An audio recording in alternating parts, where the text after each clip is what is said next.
How's it going there, Pokemon fans? I'm back with the Pokemon facts with the hopes of teaching you guys at least a new one. Over time, this has become more and more difficult to do since, well, you guys are ruthless.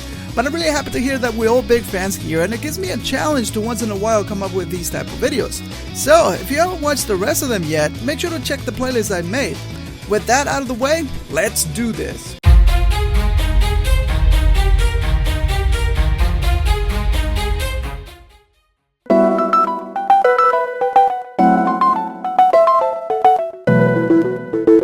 Let's start with an easy one. I'll be surprised if you guys don't know, but if you happen to be playing Pokemon Black and White 2, this might be very helpful for you.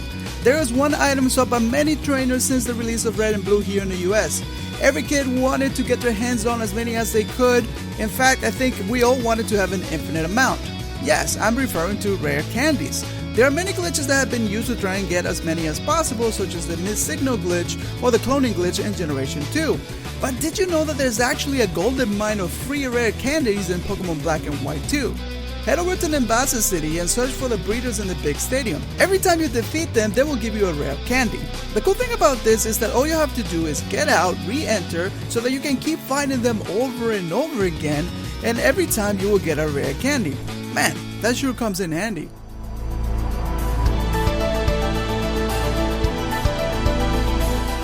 We all know that Pokemon has been referenced by pop culture so many times since it boosted to such a huge phenomenon. From Family Guy to Arthur, even in The Kids Next Door.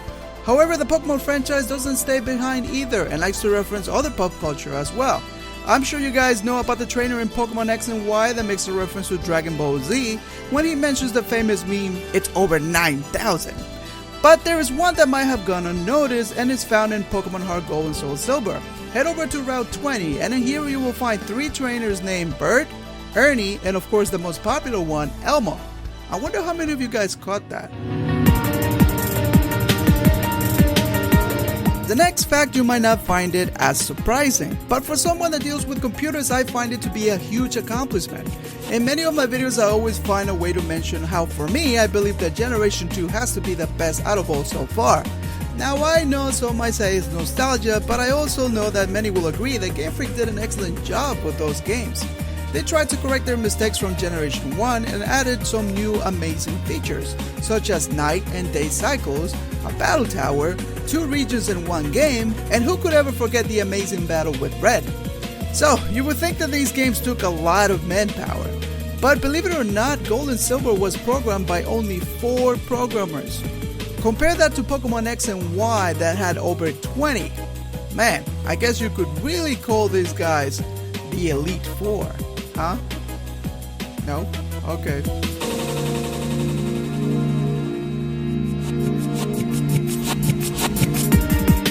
Speaking of Pokemon X and Y, Team Flare had many interesting members, but of course the ones that stood out the most was the group of 5 scientists. They are Aliana, Brioni, Ciliosa, I don't know how to pronounce her name, Mabel, and of course Serosic. There's something very interesting about the combination of these names. If you learn about solar flares, eventually you will come to know about how they're classified based on their peak flux, using a scale with the letters A, B, C, M, and X, which is in fact the initials for all the Team Flare scientists. Very clever, Game Freak.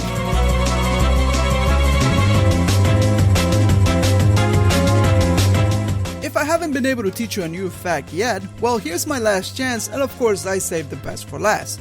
Generation 3 will always be a fan favorite for many in the community. To me, the plot was great, and I enjoyed many of the new Pokemon that were introduced back then. As you know, almost all Pokemon generations follow some sort of theme. In the case of Ruby and Sapphire, it was weather, hence the name given to the legendary Pokemon for these games, the Weather Trio. In 2014, Generation 3 received a well-deserved remake. We know those games as Omega Ruby and Alpha Sapphire. Everyone refers to them as Auras for short. Well, did you know that Auras is in fact the word for weather in Lithuanian? Now, I don't know if this was done intentionally or the universe just aligned itself, but man, that's freaking crazy. Well, those are all the facts that I have for you guys today, and I hope I was able to do a good job. Like I said in the beginning, don't forget to check out my other fact videos, and of course if you're new, subscribe and hit that like button. It does really help me out. Thank you so much for watching, and until next time, Pokemon fans.